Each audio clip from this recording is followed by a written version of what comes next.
श्री दुर्गायै नमः।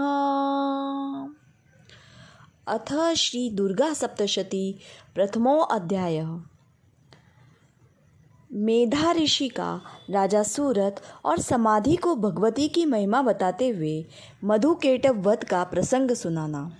विनियोग।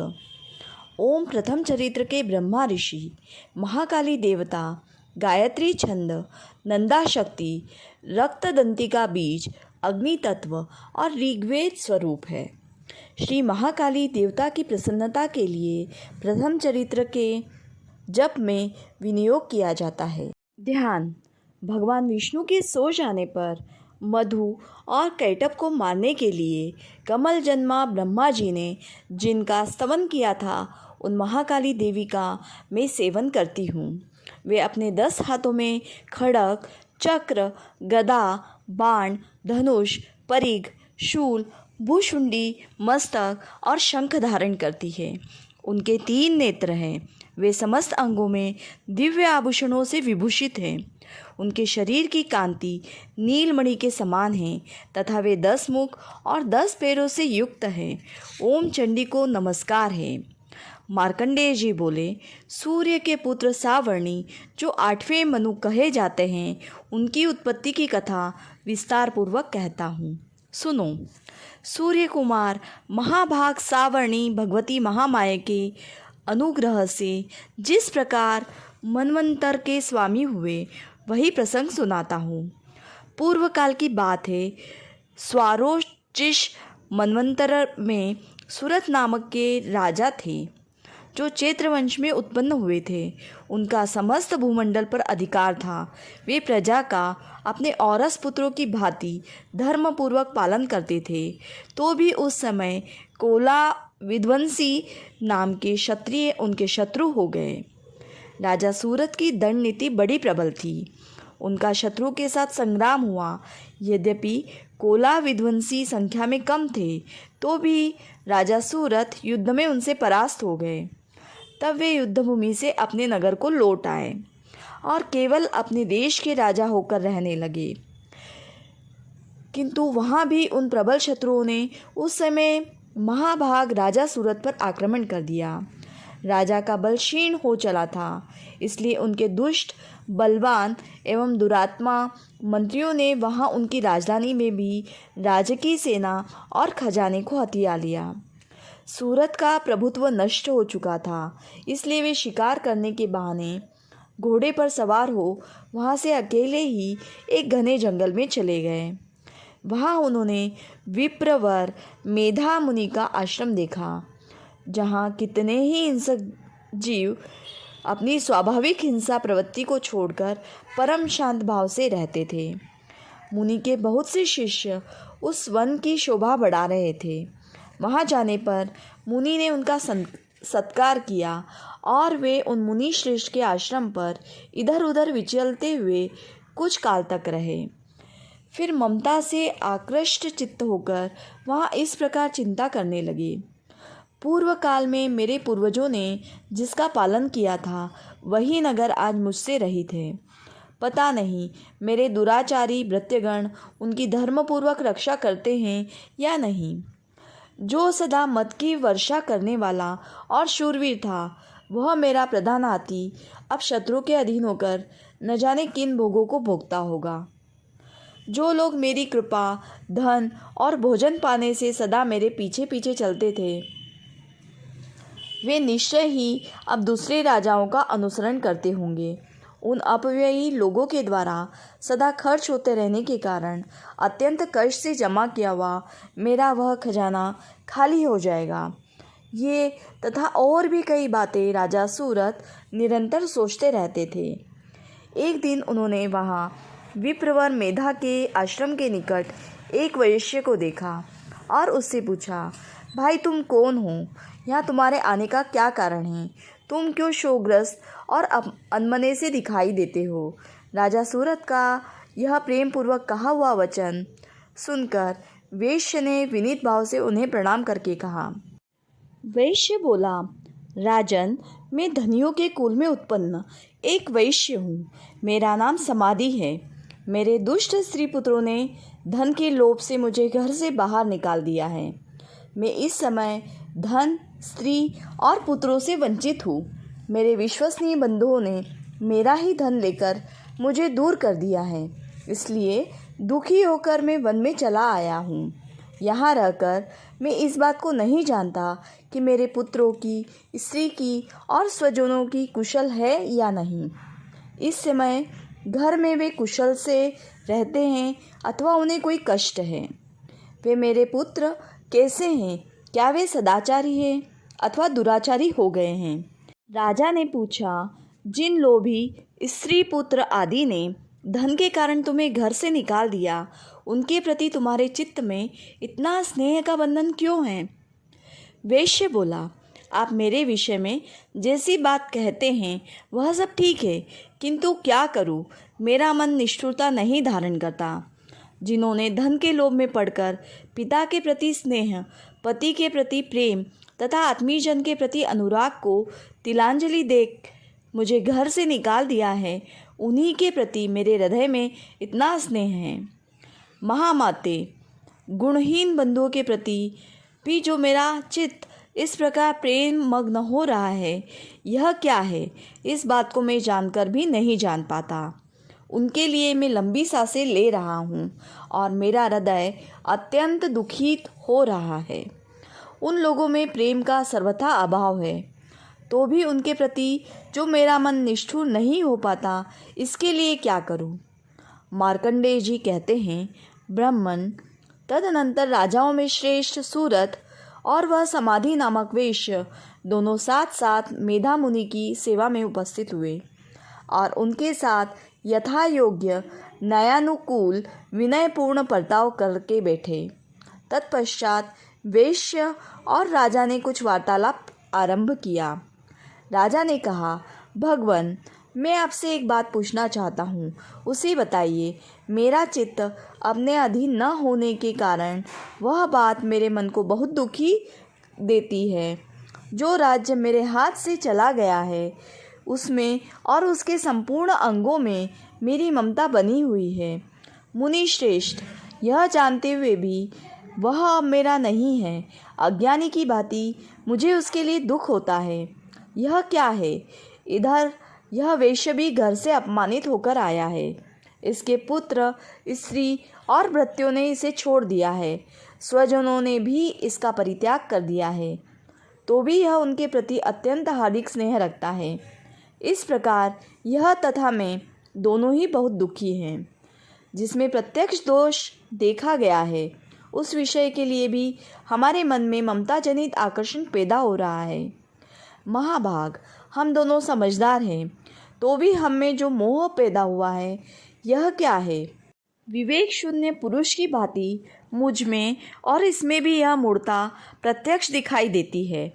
ऋषि बोले, महाभाग, विषय मार्ग का ज्ञान सब जीवों को है। इसी प्रकार विषय भी सबके लिए अलग अलग है। कुछ प्राणी दिन में नहीं देखते और दूसरे रात में ही नहीं देखते, तथा कुछ जीव ऐसे हैं जो दिन और रात्रि में भी बराबर ही देखते हैं। यह ठीक है कि मनुष्य समझदार होते हैं, किंतु केवल वे ही ऐसे नहीं होते। पशु, पक्षी और मृग आदि सभी प्राणी समझदार होते हैं। मनुष्यों की समझ भी वैसी ही होती है जैसी उन मृग और पक्षियों की होती है, तथा जैसी मनुष्यों की होती है वैसी ही उन मृग, पक्षी आदि की होती है। यह तथा अन्य बातें भी प्रायः दोनों में समान ही हैं। समझ होने पर भी इन पक्षियों को तो देखो, ये स्वयं भूख से पीड़ित होते हुए भी मोहवश बच्चों की चोंच में कितने चाव से अन्न के दाने डाल रहे हैं। नरश्रेष्ठ, क्या तुम नहीं देखते कि ये मनुष्य समझदार होते हुए भी लोभवश अपने किए हुए उपकार का बदला पाने के लिए पुत्रों की अभिलाषा करते हैं? यद्यपि उन सब में समझ की कमी नहीं है, तथापि वे संसार की स्थिति यानी जन्म मरण की परंपरा बनाए रखने वाले भगवती महामाया के प्रभाव द्वारा ममतामय भंवर से युक्त मोह के गहरे गर्त में गिराए गए हैं। इसलिए इसमें आश्चर्य नहीं करना चाहिए। जगदीश्वर भगवान विष्णु की योग निद्रा रूपा जो भगवती महामाया है, उन्हीं से यह जग मोहित हो रहा है। वे भगवती महामाया देवी ज्ञानियों के भी चित्त को बलपूर्वक खींचकर मोह में डाल देती है। वे ही इस संपूर्ण चराचर जगत की सृष्टि करती है तथा वे ही प्रसन्न होने पर मनुष्यों को मुक्ति के लिए वरदान देती है। वे ही पराविद्या, संसार बंधन और मोक्ष की हेतुभूता सनातनी देवी तथा संपूर्ण ईश्वरों को भी अधीश्वरी है। राजा ने पूछा, भगवान, जिन्हें आप महामाया कहते हैं, वे देवी कौन हैं? ब्राह्मण, उनका आविर्भाव कैसे हुआ तथा उनके चरित्र कौन कौन हैं? ब्रह्मवेत्ताओं में श्रेष्ठ महर्षि उन देवी का जैसा प्रभाव हो, जैसा स्वरूप हो और जिस प्रकार प्रादुर्भाव हुआ हो, वह सब मैं आपके मुख से सुनना चाहता हूँ। ऋषि बोले, राजन, वास्तव में तो वे देवी नित्य स्वरूपा ही है। संपूर्ण जगत उन्हीं का रूप है तथा उन्होंने समस्त विश्व को व्याप्त कर रखा है। तथापि उनका प्राकट्य अनेक प्रकार से होता है, वह मुझसे सुनो। यद्यपि वे नित्य और अजन्मा है, तथापि जब देवताओं का कार्य सिद्ध करने के लिए प्रकट होती है, उस समय लोक में उत्पन्न हुई कहलाती है। कल्प के अंत में जब संपूर्ण जगत एकार्णव में निमग्न हो रहा था और सबके प्रभु भगवान विष्णु शेषनाग की शैया बिछाकर योग निद्रा का आश्रय ले सो रहे थे, उस समय उनके कानों के मेल से दो भयंकर असुर उत्पन्न हुए, जो मधु और केटप के नाम से विख्यात थे। वे दोनों ब्रह्मा जी का वध करने को तैयार हो गए। भगवान विष्णु के नाभि कमल में विराजमान प्रजापति ब्रह्मा जी ने जब उन दोनों भयानक असुरों को अपने पास आया और भगवान को सोया हुआ देखा, तब एकाग्रचित्त होकर उन्होंने भगवान विष्णु को जगाने के लिए उनके नेत्रों में निवास करने वाली योग निद्रा का स्तवन आरंभ किया, जो इस विश्व की अधीश्वरी, जगत को धारण करने वाली, संसार का पालन और संहार करने वाली तथा तेज स्वरूप भगवान विष्णु की अनुपम शक्ति है। उन्हीं भगवती निद्रा देवी की भगवान ब्रह्मा स्तुति करने लगे। ब्रह्मा जी ने कहा, देवी, तुम्ही स्वाहा, तुम्ही स्वधा और तुम्ही वष्टकार हो। स्वर भी तुम्हारे ही स्वरूप है। तुम्ही जीवनदायिनी सुधा हो। नित्य अक्षर प्रणव में अकार, उकार, मकार इन तीन मात्राओं के रूप में तुम ही स्थित हो तथा इन तीन मात्राओं के अतिरिक्त जो बिंदु रूपा नित्य अर्ध मात्रा है, जिसका विशेष रूप से उच्चारण नहीं किया जा सकता, वह भी तुम ही हो। देवी, तुम ही संध्या, सावित्री तथा परम जननी हो। देवी, तुम ही इस विश्व ब्रह्मांड को धारण करती हो। तुमसे ही इस जगत की सृष्टि होती है, तुम्ही से इसका पालन होता है और सदा तुम्ही कल्प के अंत में सबको अपना ग्रास बना लेती हो। जगन्मयी देवी, इस जगत की उत्पत्ति के समय तुम सृष्टि रूपा हो, पालन काल में स्थिति रूपा हो तथा कल्पांत के समय संहार रूप धारण करने वाली हो। तुम ही महाविद्या, महामाया, महामेधा, महास्मृति, महामोह रूपा, महादेवी और महासुरी हो। तुम ही तीनों गुणों को उत्पन्न करने वाली सबकी प्रकृति हो। भयंकर काल रात्रि, महारात्रि और मोहरात्रि भी तुम ही हो। तुम ही श्री, तुम ही ईश्वरी, तुम ही ब्रीम और तुम ही बोध स्वरूपा बुद्धि हो। लज्जा, पुष्टि, तुष्टि, शांति और क्षमा भी तुम ही हो। तुम खड़ग धारिणी, शूल धारिणी, घोर रूपा तथा गदा, चक्र, शंख और धनुष धारण करने वाली हो। बाण, भूशुंडी तथा परिघ ये भी तुम्हारे अस्त्र है। तुम सौम्य और सौम्यतर हो। इतना ही नहीं, जितने भी सौम्य एवं सुंदर पदार्थ हैं, उन सब की अपेक्षा तुम अत्यधिक सुंदरी हो। पर और अपर सबसे परे रहने वाली परमेश्वरी तुम ही हो। सर्वस्वरूपे देवी, कहीं भी सत असत रूप में जो कुछ वस्तु हैं और उन सब की जो शक्ति है, वह तुम ही हो। ऐसी अवस्था में तुम्हारी स्तुति क्या हो सकती है, जो इस जगत की सृष्टि, पालन और संहार करते हैं। उन भगवान को भी जब तुमने निद्रा के अधीन कर दिया है, तब तुम्हारी स्तुति करने में यहाँ कौन समर्थ हो सकता है। मुझको, भगवान शंकर को तथा भगवान विष्णु को भी तुमने ही शरीर धारण कराया है, अतः तुम्हारी स्तुति करने की शक्ति किसमें है। देवी, तुम तो अपने इन उदार प्रभावों से ही प्रशंसित हो। ये जो दोनों दुर्धर्ष असुर मधु और केटभ है, इनको मोह में डाल दो और जगदीश्वर भगवान विष्णु को शीघ्र ही जगा दो। साथ ही इनके भीतर इन दोनों महान असुरों को मार डालने की बुद्धि उत्पन्न कर दो। ऋषि कहते हैं, राजन, जब ब्रह्मा जी ने वहाँ मधु और केटभ को मारने के उद्देश्य से भगवान विष्णु को जगाने के लिए तमोगुण की अधिष्ठात्री देवी योग निद्रा की इस प्रकार स्तुति की, तब वे भगवान के नेत्र, मुख, नासिका, बाहु, हृदय और वक्षस्थल से निकलकर अव्यक्त जन्मा ब्रह्मा जी की दृष्टि के समक्ष खड़ी हो गई।